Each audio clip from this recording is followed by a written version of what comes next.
I never intended to hide my success. Life has an uncanny way of revealing people's true colors when they believe you have nothing to offer.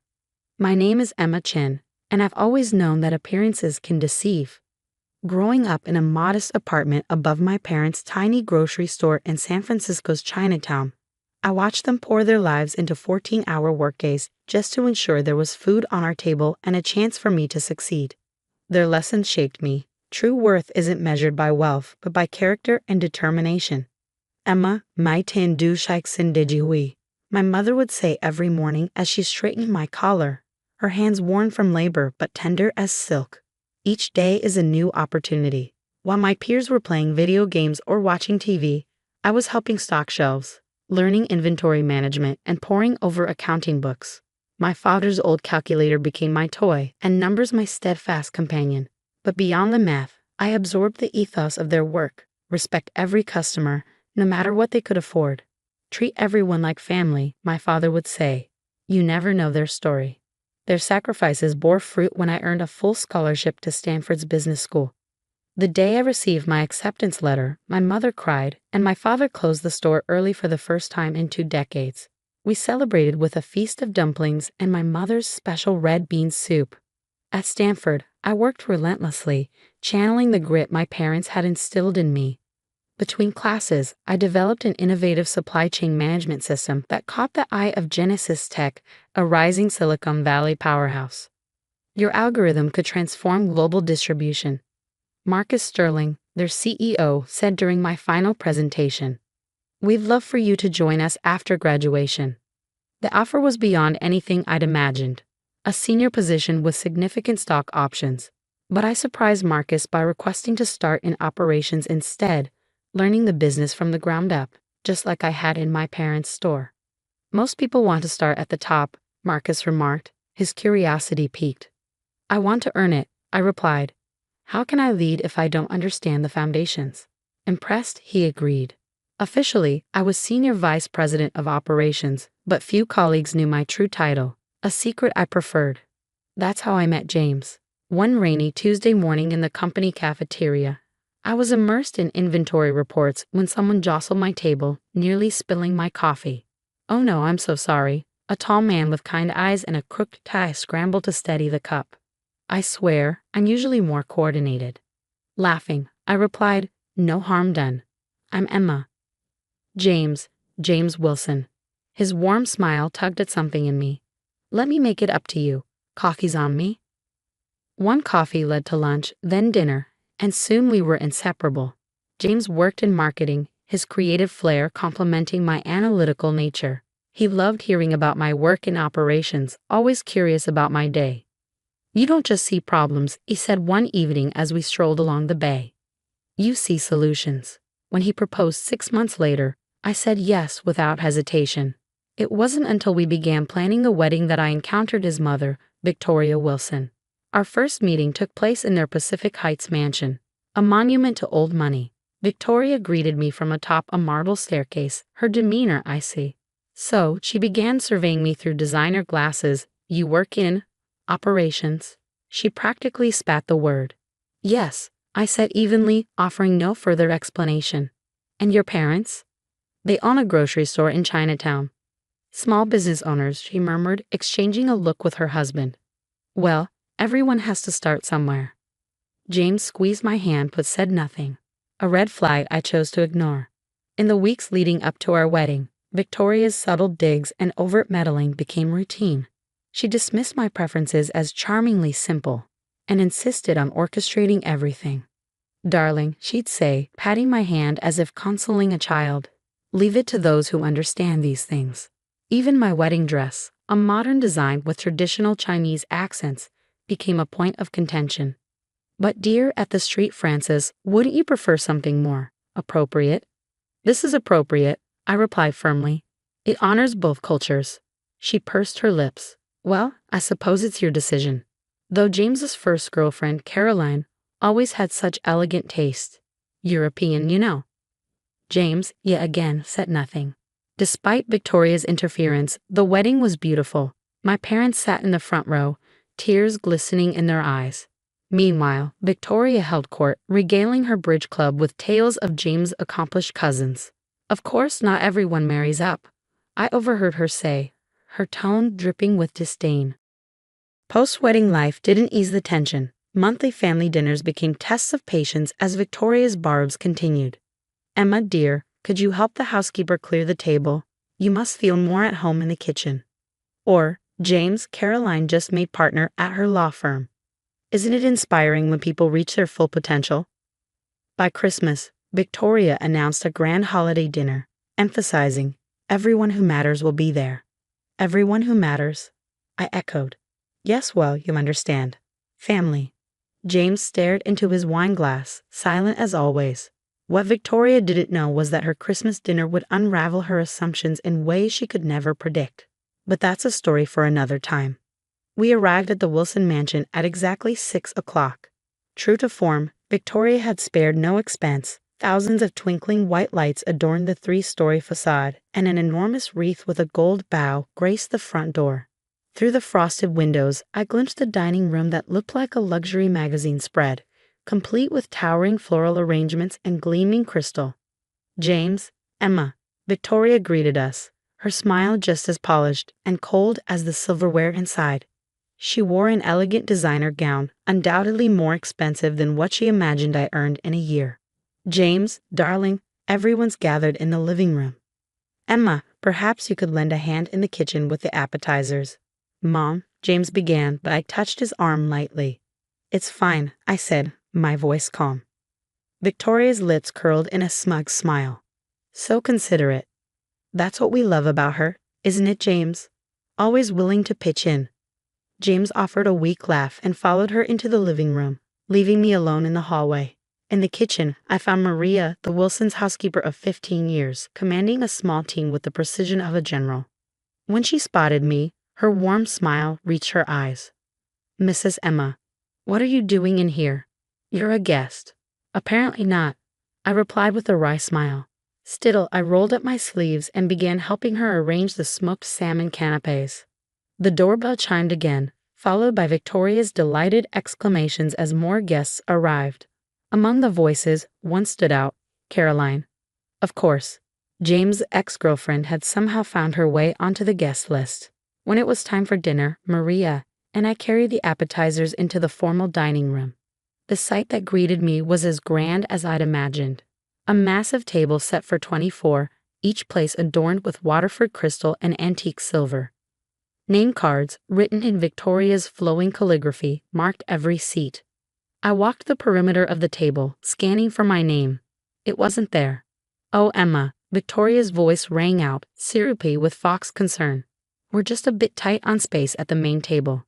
I'm sure you understand. Family comes first. Why don't you join Maria in the kitchen? You two seem to get along so well. The room fell silent.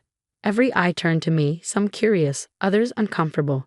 Caroline's smirk was barely concealed behind her champagne glass. James's father, Richard, cleared his throat. Perhaps we can fit another chair. Nonsense, Victoria interrupted smoothly. Emma understands. She's used to more casual settings. My cheeks burned, but I forced a neutral expression. Years of handling tough negotiations had taught me the value of composure. Of course, Victoria, whatever makes you comfortable. As I turned to leave, I caught James's gaze. He looked uneasy but said nothing. Something inside me hardened. Back in the kitchen, Maria wrung her hands. Mrs. Emma, this isn't right. Let me speak to Mrs. Wilson. It's fine, I said, pulling out my phone and sending a quick text. I sat at the small kitchen table and opened my laptop. At least let me fix you a plate, Maria insisted. Thank you, Maria, but I have some urgent work to handle. Major supply chain issue. I offered a reassuring smile as I reviewed the data Marcus had sent. The problems in Asia were more severe than I'd hoped, but not insurmountable. From the dining room came the sound of laughter and clinking glasses. Victoria's voice floated above the rest, recounting tales from James's childhood. Caroline chimed in with anecdotes from their high school days. 20 minutes passed, then 30. The doorbell rang again. Maria moved to answer it, but I stopped her. That's for me. I opened the door to find Marcus Sterling, CEO of Genesis Tech, standing in his signature tailored suit, a look of mild concern on his face. "Emma," he greeted me warmly. "Apologies for intruding on your Christmas dinner, but we need your input on the Asia situation." "Of course," I said, gesturing for him to come in. "Though technically, I'm not at the dinner table." His brow furrowed. "Not at the table? Why not?" "Why don't we find out together?" We walked into the dining room, where the hum of conversation stopped abruptly. 24 heads swiveled toward us, curiosity and confusion etched on their faces. Victoria stood quickly, her expression hard to read. "I'm so sorry, sir. The help isn't supposed to let visitors in unannounced. Emma, you should know better." Marcus blinked, then turned to me. "Help? I'm confused. Why is my senior vice president of operations eating in the kitchen?" The silence was deafening. Victoria's face drained of color. "Senior vice president?" "Yes," Marcus said, oblivious to, or perhaps enjoying, the tension. "Emma's leadership has been pivotal to Genesis Tech's success. Her supply chain system is groundbreaking. Surely her husband has mentioned her accomplishments." All eyes turned to James, who looked like he might faint. I didn't know," he stammered. "You never asked," I said quietly. Caroline's champagne flute slipped from her hand, shattering against the hardwood floor. No one moved to clean it up. But you work in operations," Victoria sputtered. "You said." "I do," I replied, my tone calm. "As the senior vice president, I chose to start at the ground level, just as my parents did in their modest grocery store." Marcus nodded approvingly. "Speaking of which, Emma, your mother's dumplings are extraordinary. The board loved them at our last meeting." Victoria collapsed into her chair, her shock plain. "Board meetings?" "Yes," Marcus continued. "Emma's one of our youngest board members. Her stock options alone are worth—" "Marcus," I interjected gently, "perhaps we should handle the Asia situation elsewhere. I wouldn't want to disrupt the family dinner." I turned to Victoria, my gaze steady. "Thank you for making my place in this family so abundantly clear. It's helped me make some important decisions." "Emma, wait," James said, finally standing. "We need to talk about this." "We do," I agreed. "But not tonight. Tonight, I have a company to run." As I left, I paused. "Oh, and Victoria, those dumplings you dismissed last month, they were a hit at our last gala, $200 per plate, quite the success with the governor." Marcus and I walked out into the crisp night air. As we approached his car, he glanced at me. "I've been wondering how long you'd let them treat you like that." I smiled faintly. "Sometimes it's better to let people show you who they really are." "And James?" "That's a decision for another day." As the car pulled away, my phone buzzed relentlessly with messages. From James, from Richard, even one from Caroline. But the one from Victoria stood out. "Emma, dear, I think there's been a misunderstanding." I turned off my phone. Asia needed my attention, and my life needed a fresh perspective. As my mother always said, each day is a new opportunity, and tonight, I'd seized mine. The next morning, I woke up in my private office at Genesis Tech, the resolution to the Asia crisis neatly tucked away in my outbox. A late-night video conference with our Shanghai partners and decisive action had steered the company away from disaster. As sunlight poured through the floor-to-ceiling windows, a knock on the door pulled me from my thoughts. "Mrs. Chen." Sarah, my assistant, peeked in. "Your husband is in the lobby. Again. This is his third attempt since dawn." I sighed and glanced at my phone. 47 missed calls, 93 texts, and an avalanche of emails. Victoria alone had sent 28 increasingly frantic messages. "Send him up, Sarah. It's time we talked." When James walked in, he looked nothing like his usual polished self. His hair was messy, his shirt wrinkled, and his tie was nowhere to be seen. His eyes darted around the room, taking in the sleek office, the awards on the walls, and the panoramic view of the bay. "Emma," he began, his voice hesitant. "This is really your office." "For the past 2 years," I replied, motioning for him to sit. "Not that you ever asked." He sank into one of the visitor chairs, his gaze dropping. "I don't understand. Why didn't you tell me?" "Tell you what? That I'm more than the girl your mother looks down on. That I've built a career while you stood by and said nothing. When exactly was I supposed to do that, James? In between your mother's jabs or your silence?" He winced. "Mom's difficult." "Difficult?" I repeated, crossing my arms. She made me eat in the kitchen on Christmas, and you let her. I was going to say something. But you didn't. You never do. My voice was calm but firm. 2 years, James. 2 years of watching you laugh at your mother's jokes about my background. 2 years of staying silent while she paraded Caroline in front of me. 2 years of you being ashamed of me, or at least of what you thought I was. I wasn't ashamed, he protested. Weren't you? Then why didn't you ever ask about my work? Why didn't you visit me here? Why didn't you defend me? Before he could answer, my phone buzzed. Marcus's name appeared on the screen. The board approved your Asia strategy, he said. Stocks up 12% already. Excellent work. Thank you, Marcus. I'll finalize the timeline today. When I hung up, James stared at me, his face pale. You report directly to Marcus Sterling. I have for years, I said, my tone matter of fact. Remember last Christmas when I missed your mother's party because of overtime? I was in Tokyo, finalizing a $1 billion deal, but you assumed I was working a shift at a warehouse. Emma, I didn't know, he pleaded. Please, give me another chance. I shook my head. That's the problem, James. Now that you know I'm successful, you want to make things right.